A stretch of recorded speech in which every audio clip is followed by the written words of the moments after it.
if the audio on LinkedIn or Facebook is fine. Please check and let me know in the comments. But how are you all doing? It's been a while. So we've been on this journey going from start to finish. Okay, audio on Instagram is great. Fantastic. Please let me know if the audio is great on the other platform. So we've been on this journey moving from stock to finish, and we define someone that is stuck as an individual that knows what they want to do, that doesn't seem to get things done. They are procrastinating and they are doing this chronically. And we define what a chronic procrastinator from someone that just procrastinates is. We define the difference between both. But why are we now moving to self management? This is phase 3 of Project 45. And we're talking about self management because when it comes to getting unstuck, one thing you have to learn how to do is manage yourself. We've talked about self awareness, how you need to be aware of who you are, then accept who you are, then make changes, positive changes that would influence your life in order for you to live the life that you want to live. And we've talked about the fact that we're in the knowledge economy. So today we'll be going a little bit more into that. I'm just going to leave the screen. Oyinda, please let me know how the audio is. I want to know how the audio is before I proceed. So audio is great, fantastic. So we're going to go in depth into why self-management is important. When I was thinking about what to do, I said self-management is something that I talk about and it's something that I practice. And I know these sessions are not sessions I was holding on Instagram before, but everyone just said, "Hey, friend, my new friend is saying hi." I think it's wonderful when we collaborate on StreamYard and all these platforms. So, oh, really? That's nice. Oh my goodness, StreamYard making connections to all of us, and it's wonderful. Eddie Babed with Vern is an amazing person I met on StreamYard, and I'm streaming on StreamYard right now. But she's someone that I have seen that is also doing her own thing, and she is a multi-potentialite like me. So you'll be hearing from both of us quite soon. Today's topic is on self-management. Why? I think what I want people to do is embrace this shift to future of knowledge work. We're saying work is changing, people are changing, systems are changing. We need to take ownership of who we are, what we do, and how we do it. How do we manage others if we cannot manage ourselves? That's a question we have to ask ourselves. How can we manage others if we cannot manage ourselves? So when we talk about self-management, I always say you learn how to manage your tools, you manage your resources, you manage every single thing. But most importantly, you start by managing yourself. And why are we talking about the knowledge economy and what is the knowledge economy, you may be wondering. We will go more into that later. But I just want you to bear with a few quotes in mind. So the journey within managing oneself as a path to success, that's what we are working on. Your path to success starts with you. And the quotes I had in mind had to do with, so you are not what has happened to you, you are what you choose to become. So if you're starting this session saying, "Oh, DK, my life has not been perfect, things have not worked for me," you are not what has happened to you. We're not looking to the past. We are going to use the past to build the future. But most importantly, we're going to be making informed decisions that would help us manage ourselves properly. Another quote that comes to mind when it comes to self management is the first and best victory is to conquer yourself.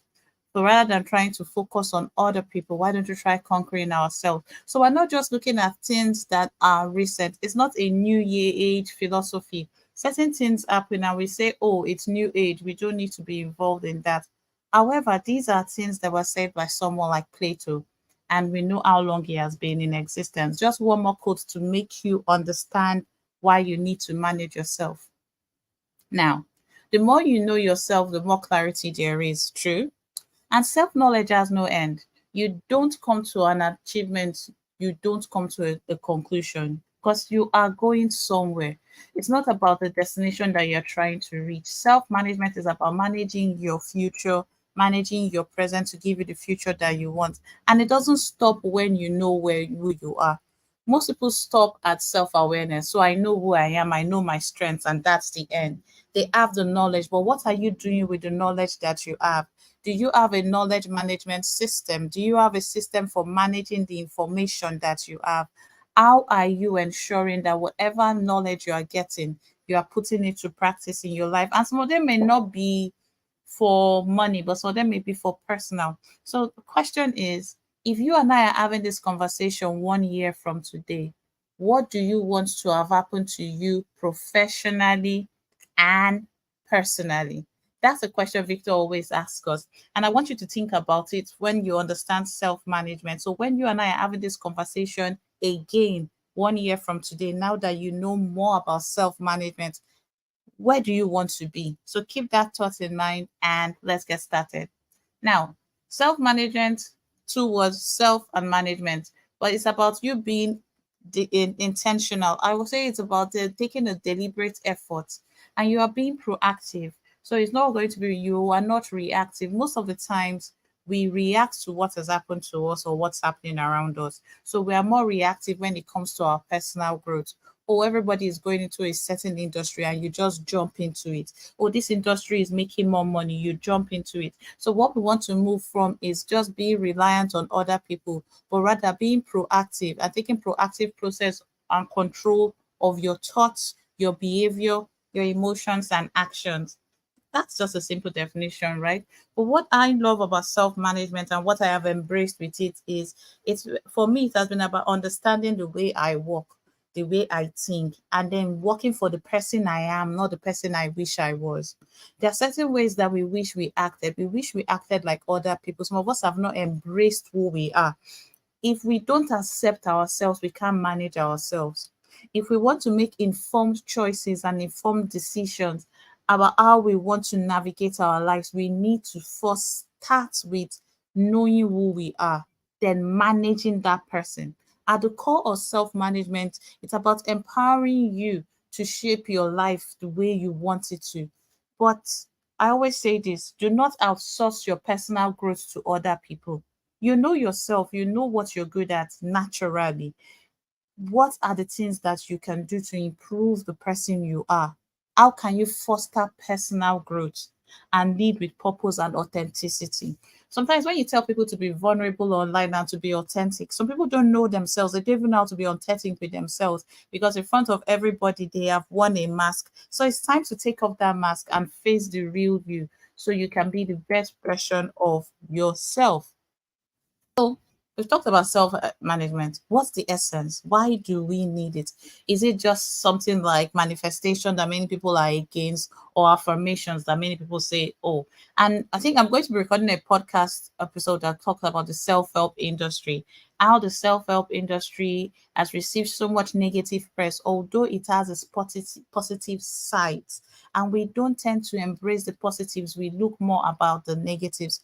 So, self management, what is the essence of self management? And I may be going past a bit in this phase because when we think of managing ourselves, we think about managing our time. Oh, it's about getting more done. If I manage my time, I will stop procrastinating. It goes beyond that. It goes beyond time management. It goes beyond task management. I am not saying these things are not important, but what I am saying is when we talk about self management, let's not just talk about completing tasks. It's not about finding a way to complete your to do list, but it's about taking an holistic approach toward decision making, especially when it comes to your life. We all hear about things like emotional intelligence all the time, but we don't even embrace it or we don't even pay attention to the way we think.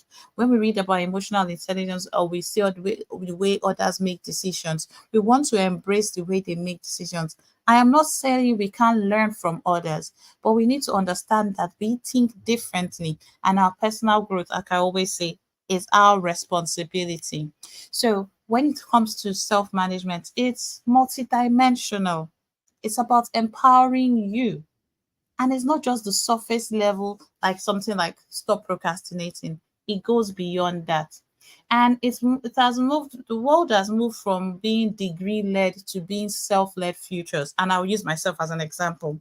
So, my first degree was in international relations, my second degree was in international human resource management, and my third degree was in international relations and security. International security and diplomacy, sorry, from the University of East Anglia. Now, those are degrees that have influenced me positively, and I'm not saying they are degrees that were not needed. But I did not go the traditional path.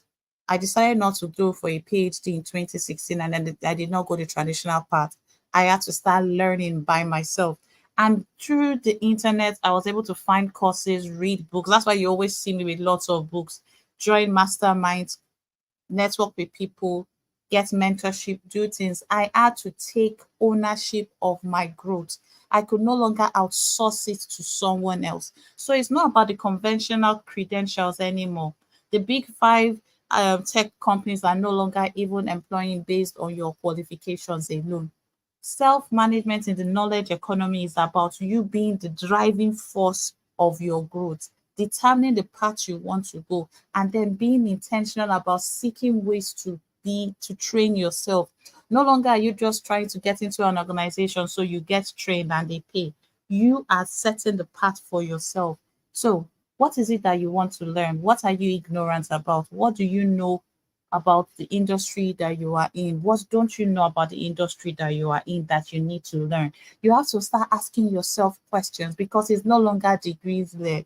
If you want to start a business, that doesn't mean you should go to do an MBA. Many people have asked, am I going to do an MBA? At this point in time, I don't see the need for it. So it's not about acquiring degrees and papers, but it's about continuous development, continuous learning, and most importantly, taking ownership of it. So the role of self-development in personal growth cannot be ignored because it's personal, it's unique to you. As your coach or mentor, I can offer guidance, but even if I'm your accountability coach, I can't do the work for you. You have to do the work. So it goes beyond having a vision board, having a plan, having goals. Most people set goals, but they don't take action, or they take action once and they stop. But the role of self management is saying, I will manage my time, I will manage my resources, I will do what it takes to ensure that I am positioning myself for growth. It's a continuous journey of improvement. It's not when you get the degree that that's the end of it. You take one course that you think that is the end. I now know how to be a social media manager. That's all I need to know. Next thing, a new platform comes, something else comes, and you've not taken control of your own learning. Learning never dies. You have to ensure that you are equipping yourself to take action intentionally, not by accident. So self management will not happen by accident. Yes, some things happen by luck, but you have a notebook, have a place where you are writing your thoughts, have your knowledge management system. We've talked about this in the past. Have your personal productivity system that ensures that you have checks and balances for yourself. Do not wait for others to come and do what needs to be done in your business. As someone that has worked on my own for a couple of years right now, if I decided to stop where I was in 2016, I would not be where I am now. I have continued improving myself. I have continued learning. I am still learning. So people, when I say I'm still learning, people find it fascinating. But the truth is, I am still learning. There are some things that I know now that I did not know before. So some courses I taught before, I will not teach them in the same way. Why? It's about taking ownership. We cannot be satisfied with yesterday's news or yesterday's information. Information is only relevant when it is available when you need it. Do you have a way to retrieve the information that you have gotten in the past? And that's where ignorance and arrogance come in. So with as it's anything, there are hurdles when it comes to self-management. And one of the some of the hurdles I can't talk about all today, but I'll talk about ignorance and arrogance. When you're taking ownership of your growth, there are some times that if you're naturally good at something and you are gifted at it, you become arrogant and you ignore certain parts that you are not good at and you don't want to improve in those areas. So, I've talked about working from a strength based perspective. Working on your strengths is the best thing you can do for yourself because that means you are positioning yourself to excel. You're positioning yourself to win. That doesn't mean you will ignore your weaknesses, but there are certain things that someone that has a mass degree will not want to be involved in. Oh, I'm not a social science person, so I will not be good at storytelling. But just imagine the beauty of mass and storytelling in this generation. Look at Hank Green, how intelligent he is, but he uses storytelling to bring science alive. So when you stop learning and stop observing the world around you and think that, oh, I must only focus on my strengths, you ignore and miss so many opportunities for growth. So the pitfall of ignorance, hindering growth and progress. And I said ignorance, the lack of awareness and understanding, acts as a roadblock to progress.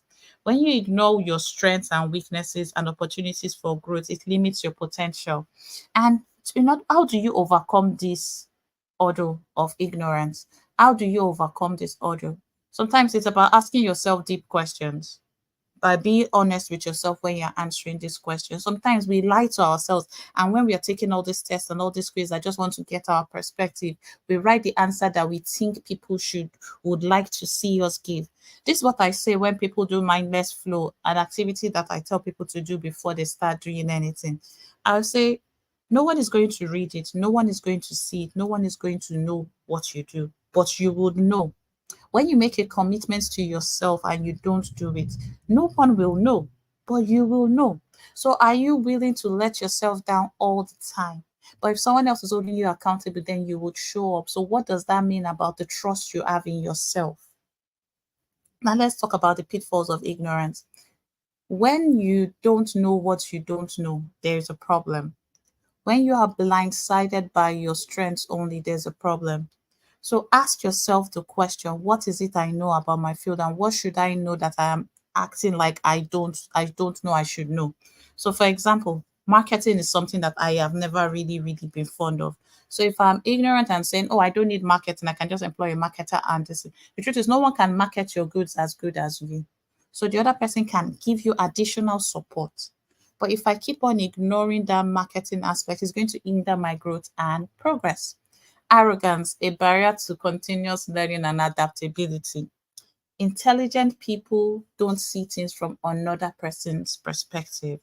Multi-potentialites that have discovered their voice, it is difficult to teach them. So when it comes to inflated sense of self-importance, it impacts your growth. If someone has always been getting the best grades all the time and they've never really had a challenge, somebody else that has had a tougher time getting degrees or getting grades may do better than them because they are aware of what happens when they fail. I had a friend that had always been amazing when it came to her degrees. Primary school, secondary school, university, she got a scholarship. PhD came and she did not know what to do. For the first time in her life, she saw her pitfalls, she saw her disadvantage. It's not something she had ever seen or witnessed. She never knew what it was not to be able to read and understand, which is something I had struggled with. So when I'm explaining to her, she's like, I don't understand what you mean. But when she experienced it, she realized that her arrogance had impacted her growth. But true self management demands humility. It's the willingness to acknowledge that there is always more to learn. You don't know everything, and nobody has all the answers. Even ChatGPT doesn't have all the answers. So nobody has all the answers. We need to seek support. You need to be honest with yourself about what you don't know. When you know what you don't know, then you can learn. You can put it as your learning goal. If you remember in June, we talked about having learning goals and working goals. That can be a learning goal for the month. Oh, I want to learn more about marketing. That's what I've told myself. For somebody in the tech industry, maybe I want to learn more about storytelling. There are things that you need to know in order to position yourself to win. And that's where self management comes in. So, overcoming ignorance and arrogance. It's how do you break free from the shackles of ignorance and arrogance? It said it takes a courageous step to step into self awareness. You need to actually let go of every single thing. When you're driving, you have blind spots. So you need to acknowledge that you have blind spots. You need to expand your horizons. You need to understand that every stride you take towards self management is important, but it has to be effective. And it's not just once, it's ongoing. It's an ongoing commitment to learning, growth, and humility.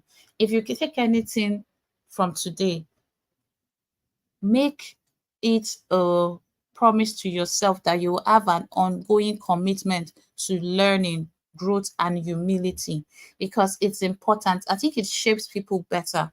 Once you've been humbled, especially if you've been an high flyer, The difference is clear. Now, what are the knowledge workers? I've been saying this word knowledge workers, knowledge workers, knowledge workers. What are the knowledge workers and what does it mean to be a knowledge worker and how does self-leadership play when we're talking about knowledge workers? Now, most people would think knowledge workers is something that is a new term. No, it didn't come with the digital age. Peter Drucker actually talked about it. The traditional way of working during the Industrial Revolution was very, very strategic. It was very structured. Everybody played a specific role. The traditional way we worked or the world is shaped or capitalism is shaped is for the industrial revolution role, where everybody goes through a certain process. You go through school, you go through this process, you get a job. But the world is evolving right now. But knowledge workers are people that use their intellectual property to actually solve problems. So what you're doing as a knowledge worker is you are engaging in research, analysis, innovation, and quite a few other things. But you are using what you have to get results. And sometimes the path of a knowledge worker is not linear. It's not, oh, you get a promotion after 8 months. It's not like that. So what else can we learn from about the knowledge worker? Like I said, it was popularized by Peter Drucker in the mid-20th century. It encompasses a wide range of professions and industries, but not limited to professionals in technology, academia, research, consulting, design, marketing, and more. So if we look at it from that perspective, that is when Peter Drucker talked about it, I was like, there should be more to this about the knowledge worker. I now said, okay, if we live in an age where we don't know where the next jobs are going to be, we don't know the future of work. The future of work is changing. There are some careers that have not even been created at this point in time. A few years ago, if I talked about doing social media or teaching on social media, people would have said I was crazy. I would have needed to rent a hall, do much more. So we're in the knowledge economy where knowledge is power, where the way you bring that knowledge to people is what makes you transform people, where people don't just want you to give them information, but they want you to teach them how to leverage that information. That is where you come in. So what you're giving people is not just the information they need, but you're helping them get the transformation they need to get the results they can get. So you're driving progress, innovation, and value across all sectors. That is the knowledge worker, and that's the where we find ourselves. So, what's the future of work when it comes to the knowledge worker? And I will speed through this. You're sharing your knowledge on different platforms. It's self-directed. You become a self-directed agent. You're actively shaping your contribution and impact. So you are the one, you are not waiting for a publication to publish your work. You can publish your work yourself. So self-management emerges as a cornerstone of every single thing you do. You are the driving force. You are the driving force. You are the one on the driver's seat dictating what goes out. Have a permission to tell your story on your own terms and connect with your audience in a deeper level. That is the future of work.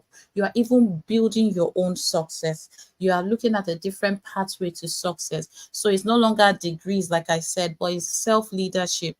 You are cultivating relationships. You are building your audience. You are building your network.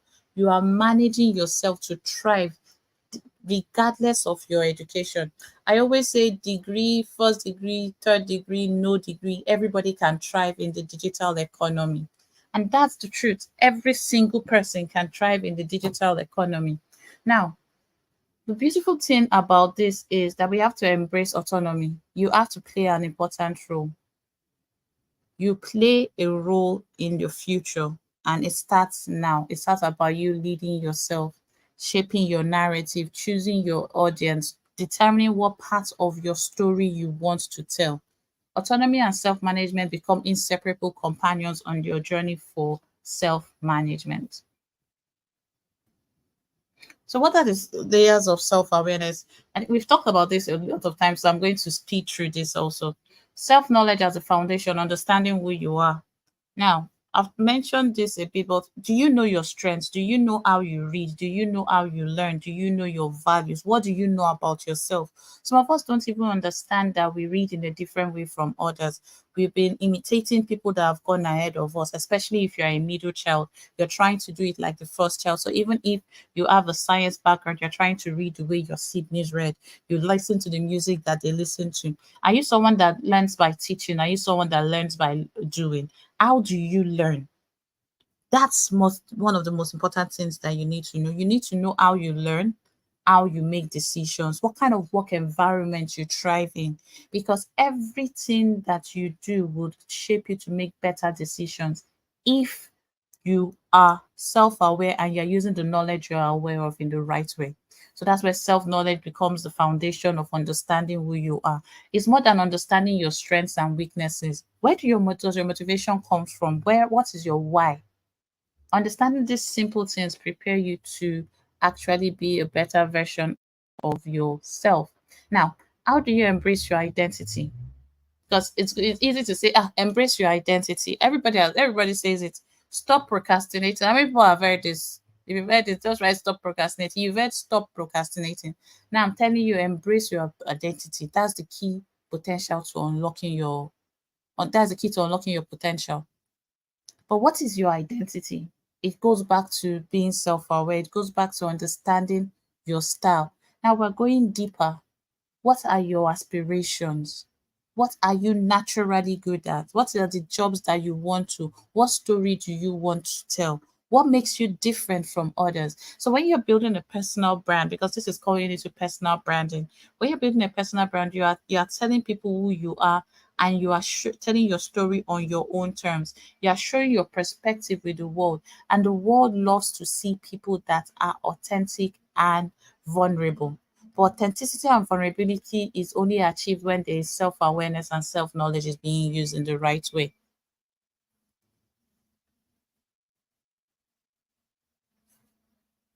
Now, everybody talks about clarity. I'm sure even me, you're tired of me. I will say brand clarity, audience clarity, this clarity, that clarity. But is clarity all that you need? Clarity is needed to get you where you need to go to. It tells you where you are headed so that you know where you're going. Yes. The power of clarity cannot be over. It cannot be ignored. So, where are you going? What's your purpose? That's about clarity. But let's go deeper. What are your goals? What is steering your goals? Why should you consistently align yourself with these choices that you've made? How does your past impact your future? What are your aspirations? What are the things that you need to let go of in order for you to get to the place you want to get to? I know I'm asking quite a lot of questions, but if you listen back to the replay, take a pen and paper and answer as many as you can. But what I will say is self management is about consciously steering towards your goals, then consistently aligning your choices with your aspiration. So, consciously steering towards your goals. So, you're being intentional about taking every step leading you towards the goal that you want to achieve. Then, the choices that you are making align with your aspirations. So, you're not making a choice that will deter you from your goal and make you take a detour. No, the choices you are making will align you with your aspirations, and you'll be navigating life intentionally and with purpose. Some people are just existing, they are not living. They're just existing and living the life of someone else. But what I want to encourage everybody to do is take control. Now, I don't want you to become a control freak. And that is the fear most people have, that, oh, if I take control, if something goes wrong, what happens? What if something goes right? We always think about the negative. Self management is about you taking control of your life, taking control of your calendar, taking control of your goals, taking control and accepting responsibility for your actions and inactions. Why are we asking you to accept responsibility? There are consequences for outsourcing your goals. There are consequences for outsourcing your personal growth. When we allow someone else determine the areas that we want to grow, because I can tell you that, Bolu, these are the areas you want to go, but I have told you they may not be the areas that you want to improve yourself in. But if you make an informed decision about the areas you want to grow, you are in a better position to win. because you arrived at it as a result of your actions, your thoughts, your reflections, your past, because you've used the data. That's when you can take ownership. Sometimes I have good desires for people and I want them to thrive, but I will say that by December I'm going to put in an end to the end learn to earn route, because I've realized that most people are doing it just because either a pastor have told them to come do it with me, or I have selected them. I want people to take ownership of their personal growth. So it's no longer someone said, oh, someone said I should go and read on goals, or someone said I should go and read on this. But this is what I want to do. The question now is, do you have ownership of your personal growth? Or is your personal growth dictated by social media trends? Now, trends can give you ideas of what to do, but they shouldn't be the guiding force or the ultimate decision maker when it comes to shaping your path. Now, the truth is, what there's a lecturer that said something, and he said a ripple in one country could cause a wave in another. I can't really remember what he said, but basically, this is the mindset behind what he said. He was talking about the ripple effect, and when we don't manage ourselves in one area, it impacts other areas. When we fail to take ownership for our actions and inactions, we miss opportunities. When we fail to, for example, you know you are going into a certain industry, you've not found out the price of what you want to sell, and somebody asks you, how much do you sell this? That's a missed opportunity. So when you are not able to manage yourself, you miss opportunities to network, you miss opportunities to position yourself, you miss opportunities to even get on courses or things that would have been beneficial to you. A lack of self-awareness, direction, and accountability hampers personal and professional progress. Because yes, we're talking about personal, but if professional progress can be hindered by a lack of personal or self-management. Now, what do you have to do now? You have to take charge. Yes, you have to take charge. You have to not just be upset that you've not taken charge in the past, but be intentional about taking charge. You have to want it more than I want it for you. So it's not enough for me to say, oh, I want to make out a call to you to build yourself so that you can manage yourself. No, it goes beyond that. It's about understanding that self-management is a skill that you need. It's a soft skill that you need. You need to empower yourself and don't wait to be empowered by people. If you struggle with time management, pick up a book and read. Watch a video if you learn by watching videos. I was going to create a quiz today. Maybe I should have created a quiz to look at your learning style. If you realize that, oh, I can't watch long videos, then watch a short video and then summarize what you've learned. But continuous learning is important to make informed decision. It's not when you need the information that you start looking for it. So we started with a question about knowing yourself. Now I'll ask you that question again. How well do you know yourself? How well do you know yourself? What drives you? What inhibits you? What do you aspire to achieve? In order to gain deeper insight into your motivation and limitations, you need to ask yourself questions and answer these questions. Now, these are a few questions, but you can go deeper. What makes me upset? What makes me happy? What makes me angry?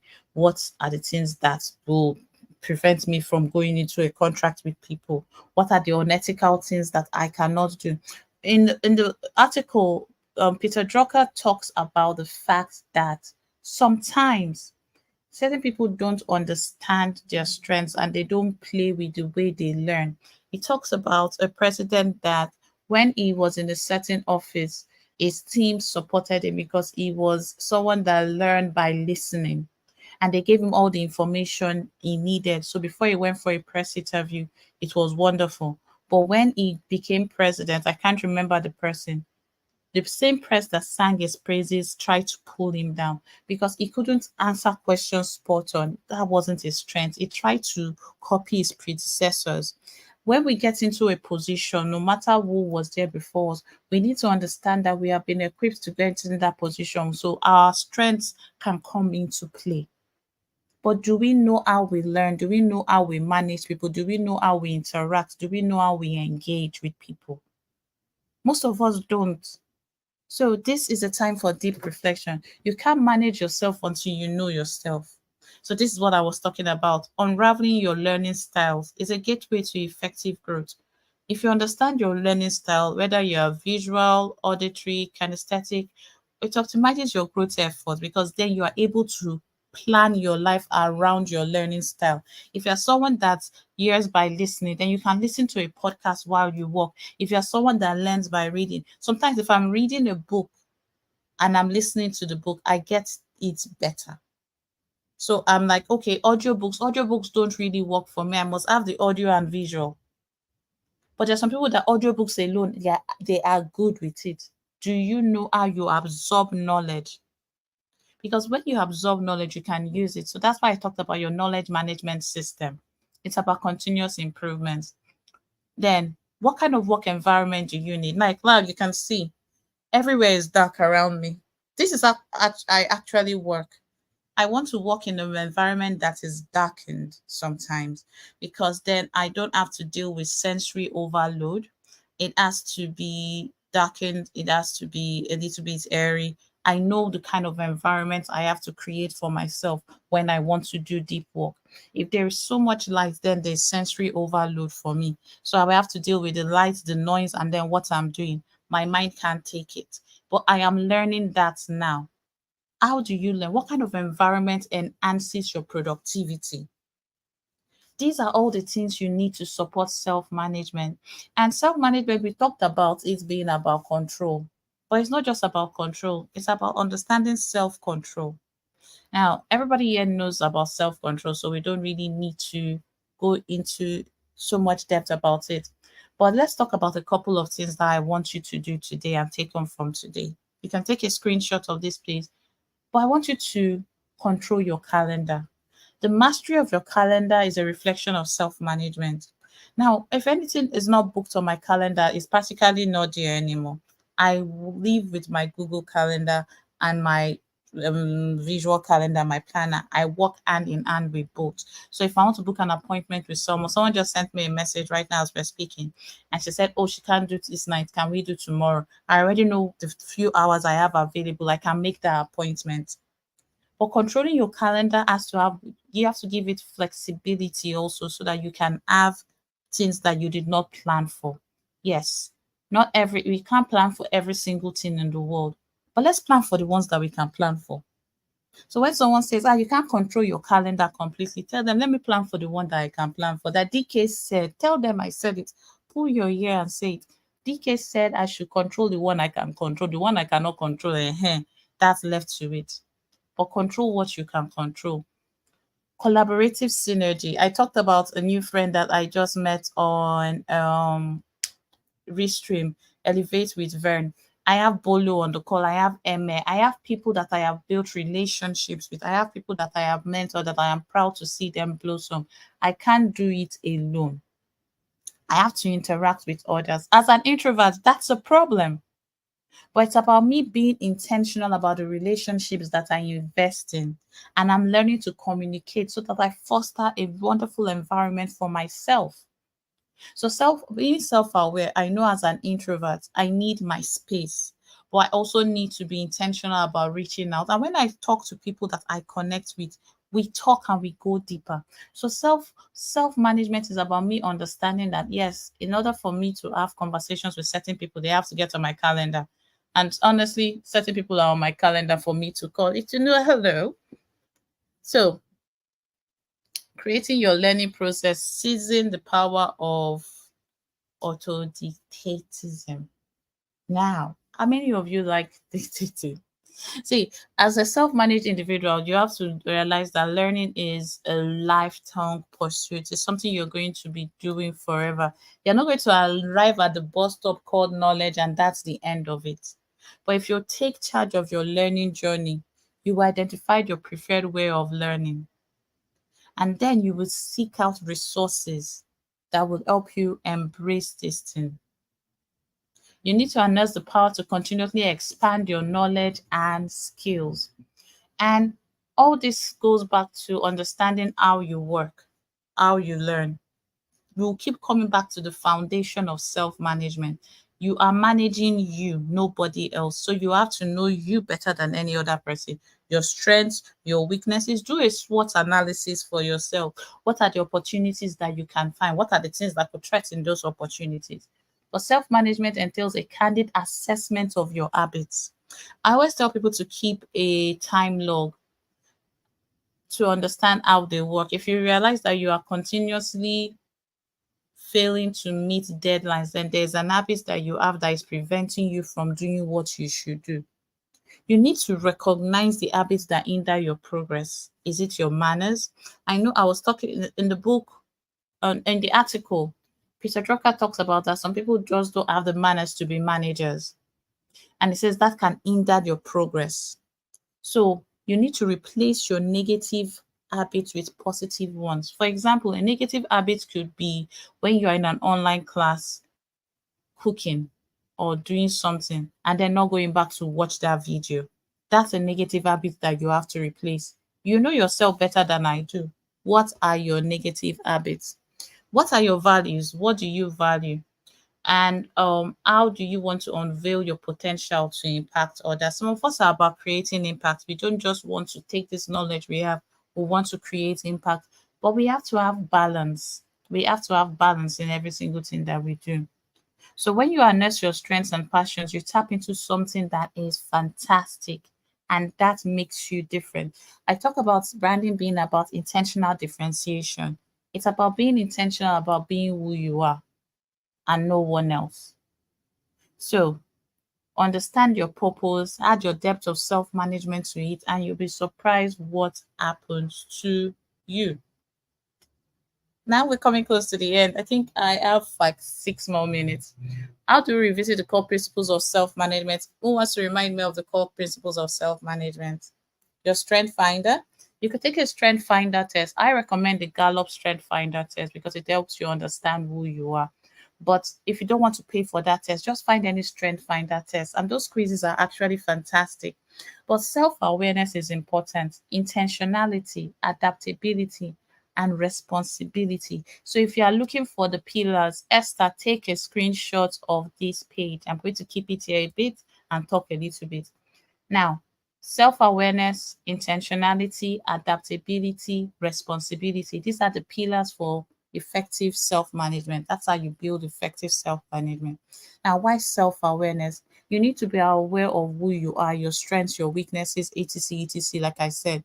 Then you need to be intentional about how you use these strengths, but understand that you have to be adaptable in any environment that you are in. But you are not outsourcing your personal growth to somebody else. You're taking full responsibility of your actions, your inactions, of every single thing that goes on. No one gets the blame, no one gets the credit, no one gets anything but you and God. So, self-led success is fantastic. When you think about self-management, I think it's a wonderful thing when we learn how to manage ourselves. So, how do we move forward and start managing ourselves? I always say it starts with a pen and paper. It starts with you having an honest reflection about your life and answering a question. Do you know how to manage yourself?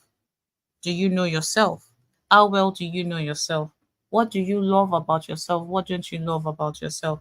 I used to hate the fact that I was quiet before and an introvert. I felt I did not have a voice, but that became a strength at the end of the day. So you need to understand yourself better than anyone else. Take charge of your destiny.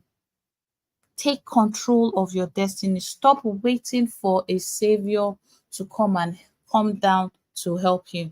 Set goals for your personal and professional life. And that brings me to what I said at the beginning.